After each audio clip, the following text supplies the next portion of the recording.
If you're over 60 and managing diabetes, there is a question that haunts almost every single senior in your situation. You are taking your medication, you're watching what you eat, you're doing everything your doctor told you to do, and yet your blood sugar still swings unpredictably. It spikes after meals that never used to cause a problem. It drops at times that make no sense. Your A1C numbers seem to resist improvement no matter how hard you try. And nobody has ever sat you down and explained why. Why, after years of managing this condition, does it seem to be getting harder instead of easier? By the end of this video, you will have the answer to that question, backed by research from the American Journal of Physiology, Circulation Research, and the most current 2026 guidelines for diabetes management in older adults. And more importantly, you will know exactly what to do about it. So stay with me. Because what I'm about to share changes everything about how you should be approaching blood sugar control after 60. Let's start with something that will immediately make you feel less alone.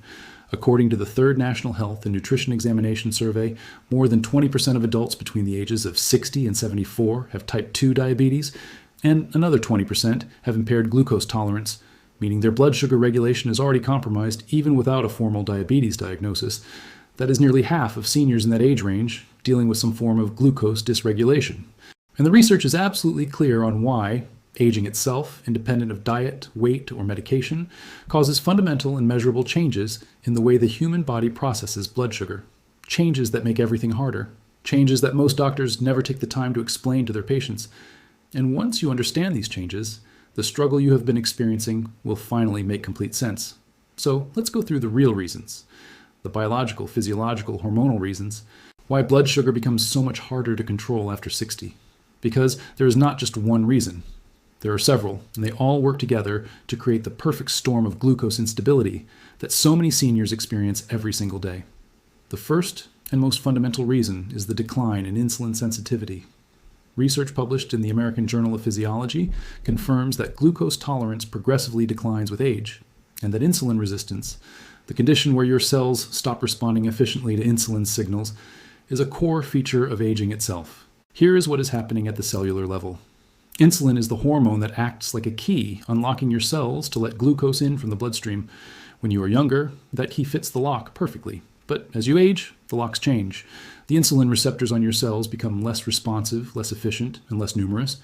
Insulin knocks on the door, but the cells don't answer as readily as they once did. This means that the same amount of insulin that used to move glucose effectively into your cells after a meal now does a fraction of the job. Glucose lingers in the bloodstream longer.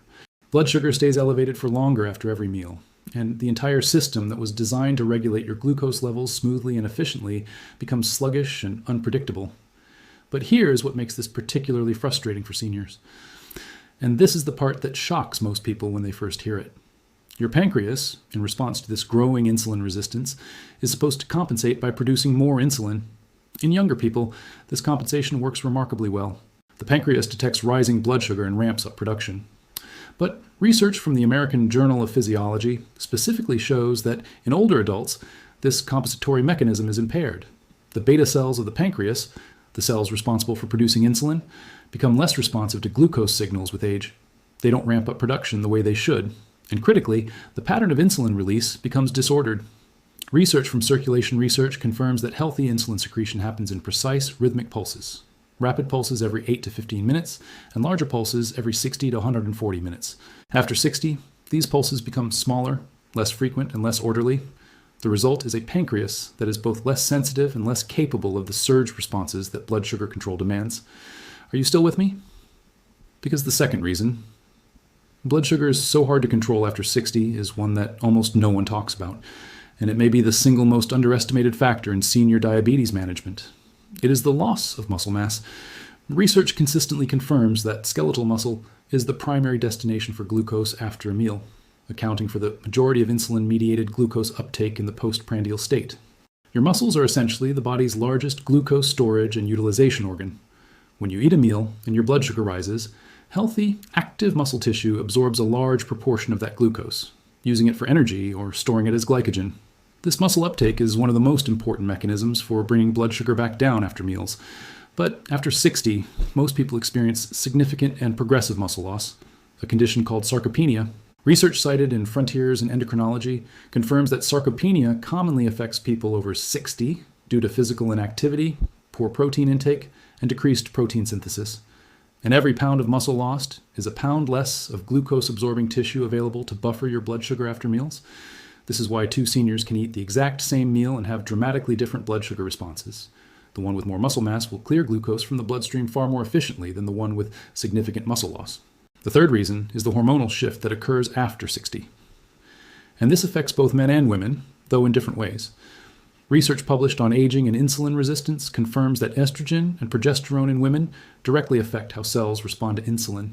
After menopause, the decline in these hormones triggers blood sugar fluctuations that can be dramatic and difficult to predict. For men, the gradual decline in testosterone that accompanies aging, a process sometimes called andropause, accelerates muscle loss, increases belly fat accumulation, and directly worsens insulin resistance. Belly fat, or visceral fat, the fat that accumulates deep around the organs, is particularly damaging to blood sugar control because it releases inflammatory compounds that actively interfere with insulin signaling throughout the body. The more visceral fat a senior accumulates with age, the worse their insulin resistance becomes, and the harder their blood sugar becomes to control, regardless of medication or dietary changes. Now stay with me, because the fourth reason is one that was only recently recognized as a significant factor. And it comes directly from a 2025 report in Fortune, citing research from geriatricians at the University of California, San Francisco. It is this: the blood sugar targets and A1C goals that most seniors have been given were designed for younger adults, and may actually be inappropriate and even harmful for people over 65. According to the American Geriatrics Society, older adults should generally aim for an A1C of 5 to 8%, and those with multiple health conditions may be able to go as high as 9%, rather than the 5 to 7% targets that are standard for younger diabetics. The reason is critical. Tight blood sugar control in seniors carries a significantly elevated risk of hypoglycemia, dangerously low blood sugar, which in older adults can cause falls, confusion, cardiac events, and hospitalizations. According to the NIH, half of Americans with type 2 diabetes who take insulin reported at least one low blood sugar event in a 4-week period. For seniors over 60, the consequences of low blood sugar are far more dangerous than for younger patients. This means that some seniors who are frustrated that their blood sugar won't come down to the targets they were given years ago may actually be fighting against goals that were never appropriate for their age in the first place. The fifth reason is one that is deeply practical and almost universally overlooked in senior diabetes care, and that is the effect of sleep disruption, chronic stress, and medication interactions on blood sugar control. After 60, sleep quality typically declines significantly, and research consistently shows that even a single night of poor sleep can meaningfully increase insulin resistance the following day. The stress hormone cortisol, which rises with poor sleep, chronic pain, and emotional stress, directly raises blood sugar by triggering the liver to release stored glucose into the bloodstream. Many seniors are managing multiple chronic conditions, experiencing chronic pain, dealing with grief or social isolation, and sleeping poorly, all of which are continuously driving cortisol higher and blood sugar with it.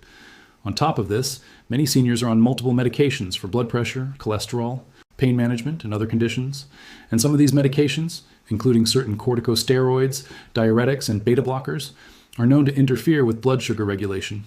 If your blood sugar has become harder to manage after a medication change, this connection is worth discussing explicitly with your doctor. So what does all of this mean for you practically? It means that blood sugar control after 60 requires a fundamentally different strategy than it did at 40 or 50.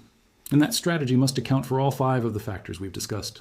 Preserving and building muscle mass through resistance exercise, even light resistance exercise with bands or small weights 2 to 3 times per week, may be one of the single most impactful things a senior with diabetes can do for long-term blood sugar control. Research from the Diabetes Prevention Program found that lifestyle interventions in adults over 60 reduced diabetes progression risk by an extraordinary 71%, dramatically outperforming medication in that age group. Prioritizing sleep quality, managing stress, and working with your doctor to review every medication you take for potential blood sugar effects can remove hidden obstacles that no amount of dietary discipline can overcome.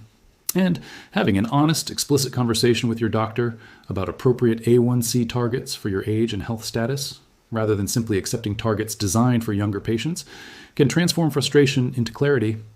Have you been struggling with blood sugar that won't cooperate no matter what you do? Now you know why. And more importantly, now you know what to actually do about it. Drop a comment below and tell me which of these 5 reasons surprised you most. I read every comment, And your experience could help another senior who is going through exactly the same thing. And if this video opened your eyes to something your doctor has never explained, please share it, because every diabetic senior deserves to understand what is actually happening in their body. Subscribe if you haven't already, because every week we bring you the most important evidence-based health information for seniors over 60 who are done accepting confusion and ready for real answers.